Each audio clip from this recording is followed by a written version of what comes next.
Romanos capítulo 1 diz assim: Paulo, servo de Jesus Cristo, chamado para ser apóstolo, separado para o evangelho de Deus, o qual foi por Deus outrora prometido por intermédio dos seus profetas nas Sagradas Escrituras, com respeito a seu filho, o qual, segundo a carne, veio da descendência de Davi, e foi designado Filho de Deus, com poder, segundo o Espírito de Santidade, pela ressurreição dos mortos, a saber, Jesus Cristo, nosso Senhor.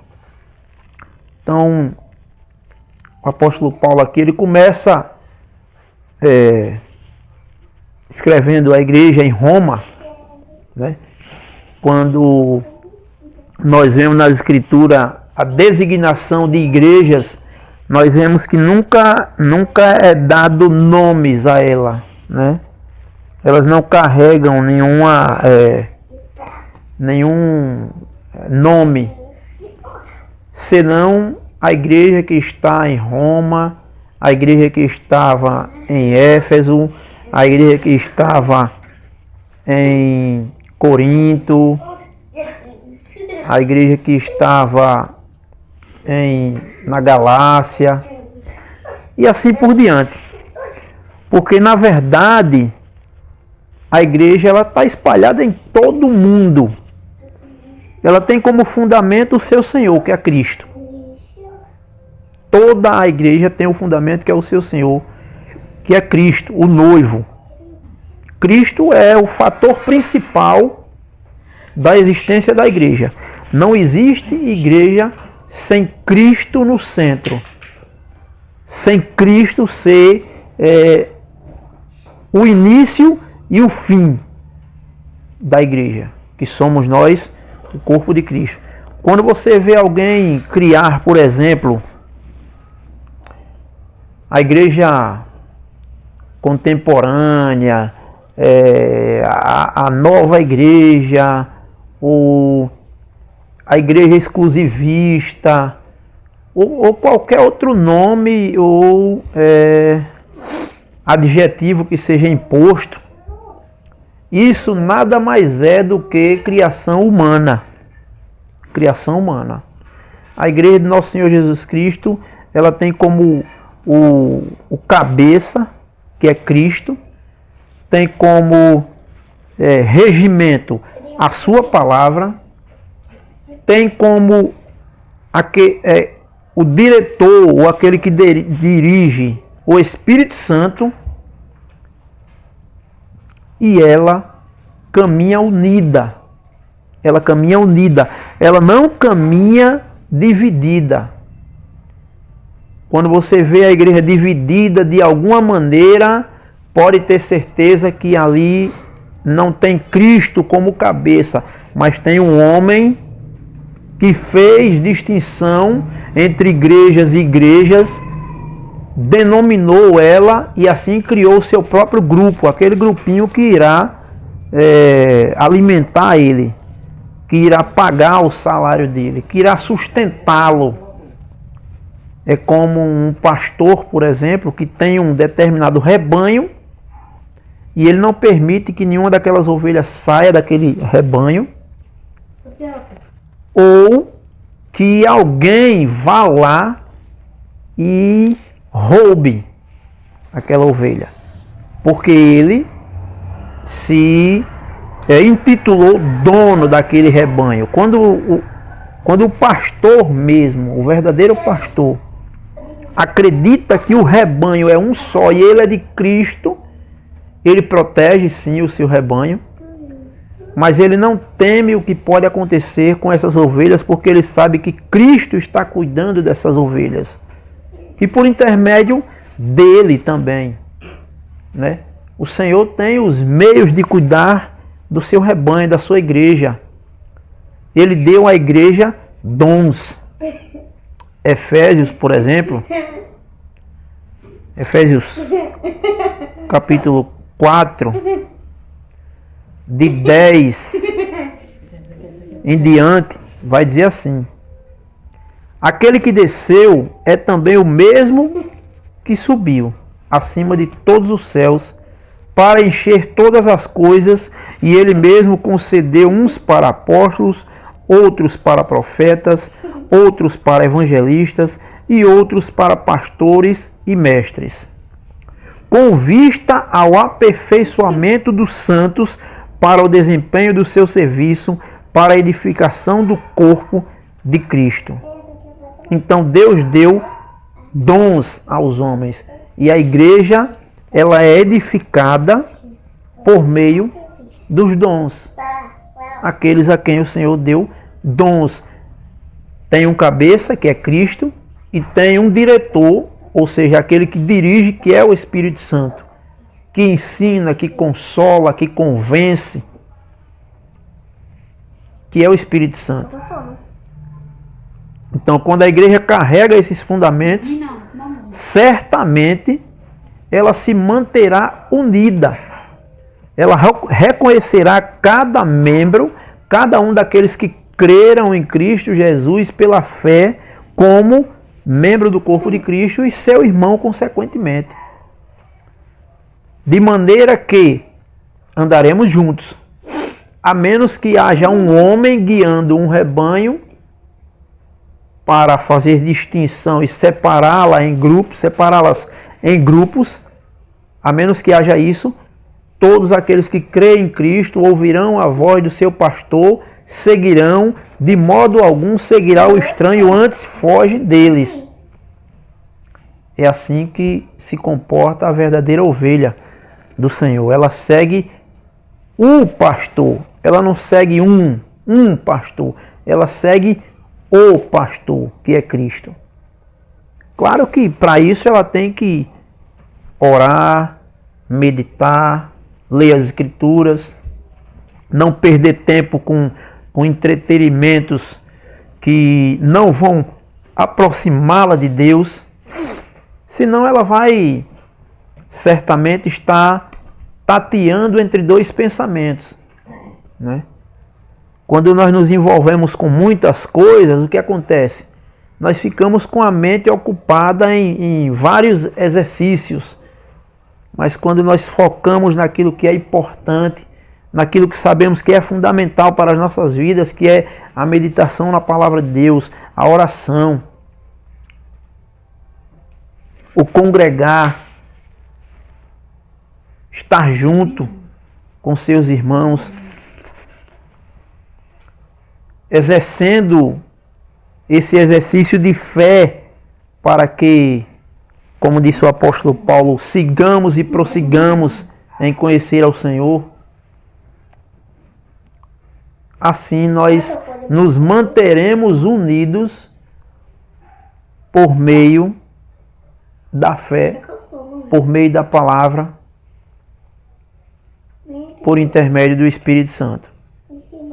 Então Paulo aqui escrevendo à igreja em Roma, uma das igrejas que foi fundada por ele, se é que podemos usar esse termo fundado, que homem nenhum funda a igreja, quem fundou na verdade foi Cristo, né?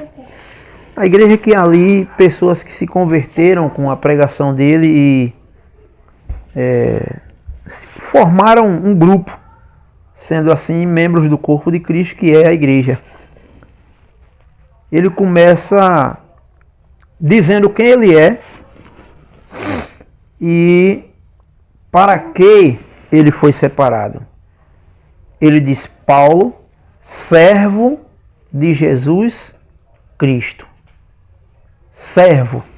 Essa é a maior honra que um homem pode ter na sua vida. Quem é você? Eu sou um servo do Senhor Jesus. Para o mundo isso é um absurdo, uma loucura, uma idiotice, ou quem sabe até uma maneira de querer ser aquilo que não é, né? E quando se coloca o nome de Cristo no meio, as pessoas já taxam logo como religioso, como sabichão, como julgador. infelizmente, por conta de alguns que se dizem cristãos que mal aprenderam o que é viver pela graça, ser salvo pela graça, e estão pregando aí que as pessoas devem abandonar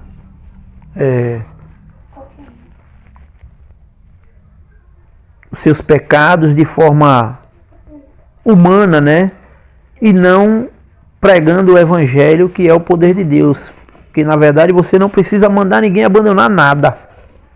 O que você tem que fazer é pregar o evangelho. Se essa pessoa crê no evangelho, aí sim você deve ensiná-la como ela deve andar. Mas enquanto ela não crê, você não precisa mandar ela abandonar nada. Abandone o cigarro e venha para Jesus. Abandone as drogas e venha para Jesus. Abandone a caixa. Não, não é isso. Venha como estiver.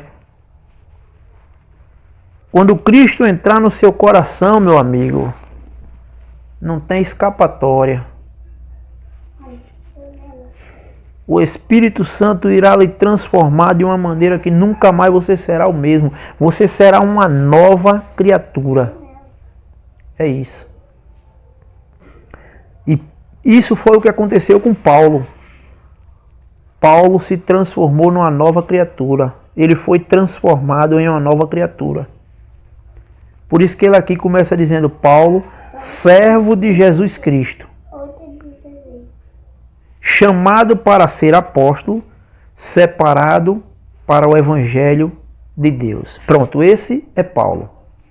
Servo de Jesus Cristo, separado, chamado para ser apóstolo, separado para o evangelho de Deus.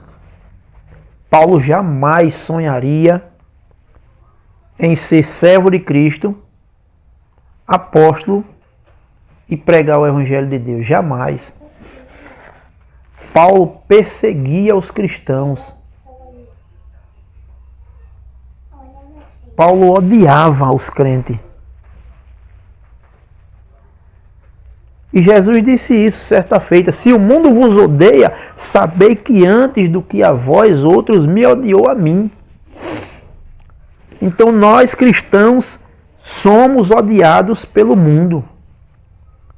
Não tem escapatória. Ninguém pense que o mundo vai bater nas suas costas e dizer: eu estou com você. Mentira. Se ele estivesse conosco, estaria crendo em Cristo e vivendo pela fé no Filho de Deus.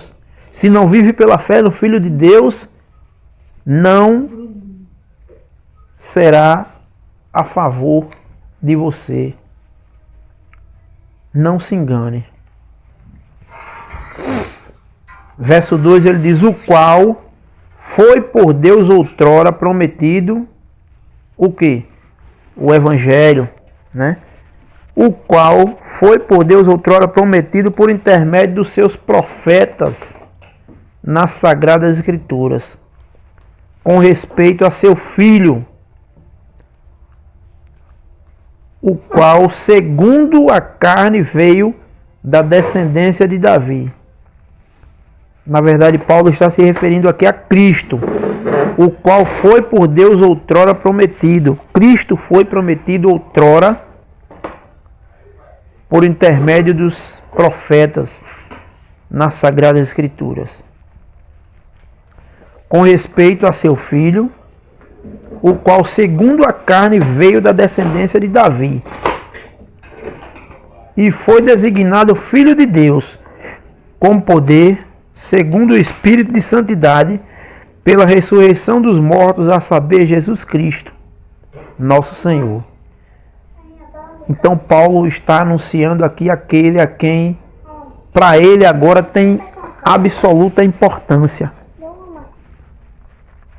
A ponto de ele, Paulo, não estar se importando com a circunstância, com as perseguições, com as dificuldades, com as tribulações e com tudo que lhe ocorreu por conta dele pregar este evangelho, dele falar sobre este Jesus Cristo, que outrora ele perseguiu, e agora ele é servo. Eu sou servo de Jesus Cristo, diz Paulo. E é a respeito dele que agora eu falo. Ah, mas e você antigamente não perseguia? As coisas velhas já passaram. Tudo se fez novo. Quando um homem crê em Cristo, tudo se faz novo para ele. Se alguém está em Cristo, é nova criatura. Não se trata de uma decisão humana, se trata de uma ação do Espírito Santo no coração do ser humano. E quando o Espírito Santo entra no coração de um ser humano, não tem história. A vida é outra. É o Espírito Santo quem opera a mudança no coração do ser humano para que ele se torne uma nova criatura. E então, ao invés de querer ser algo, querer demonstrar algo, ou querer fazer algo, ele vai dizer: eu sou servo de Jesus Cristo. Eu sou servo de Jesus Cristo. E aquele que é servo de Jesus Cristo não faz a sua própria vontade, porque o servo não tem direito. O servo não tem vontade. O servo obedece aquilo que o seu Senhor manda. E essa é a condição do apóstolo Paulo aqui no início da carta. A condição de servo. Eu vim a este mundo, fui chamado para ser apóstolo, para pregar esse evangelho, e eu o farei de acordo com a vontade do meu Senhor. Eu não tenho direito. Sobre mim pesa esta responsabilidade. Ai de mim se não pregar o evangelho, o apóstolo Paulo disse. Ah, quem dera se os nossos corações se enchessem dessa verdade e nós não perdêssemos sequer um segundo das nossas vidas, se não nos empenhássemos tão somente a pregar este evangelho, pregar este evangelho, pregar este evangelho. Este é o evangelho da graça pelo qual nós fomos alcançados e precisamos levá-lo adiante, porque assim como foi dito ao apóstolo Paulo, também nos é dito a nós: ide por todo mundo e pregai o evangelho. O evangelho é o poder de Deus. Nós não temos nenhuma outra ferramenta pela qual possamos alcançar uma pessoa para Cristo, senão pelo evangelho. Somente o evangelho. Às vezes nós queremos mudar os nossos familiares, ver eles adorando ao Senhor, mas como se nós não estamos pregando o evangelho? É o evangelho que tem que ser pregado. Não são costumes, não são comportamentos. Comportamento é uma reação de quando você crê no evangelho. Quando você crê no evangelho, então você tem uma reação a se comportar diferente da maneira como você se comportava antes de ouvir o evangelho, antes de crer no evangelho.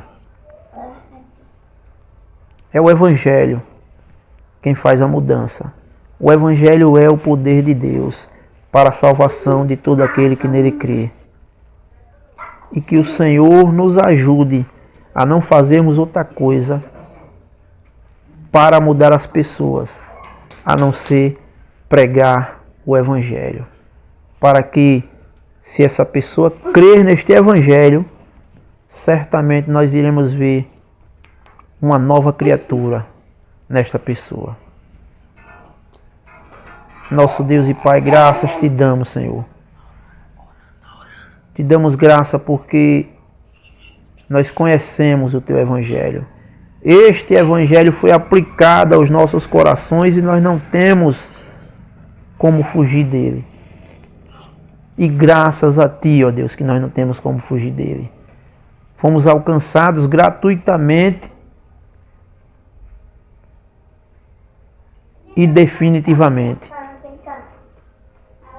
Ajuda-nos, ó Deus, a pregar o Evangelho àqueles que ainda não creem, para que, por meio da fé, essas pessoas possam crer em Ti, receber o Espírito Santo e serem salvas.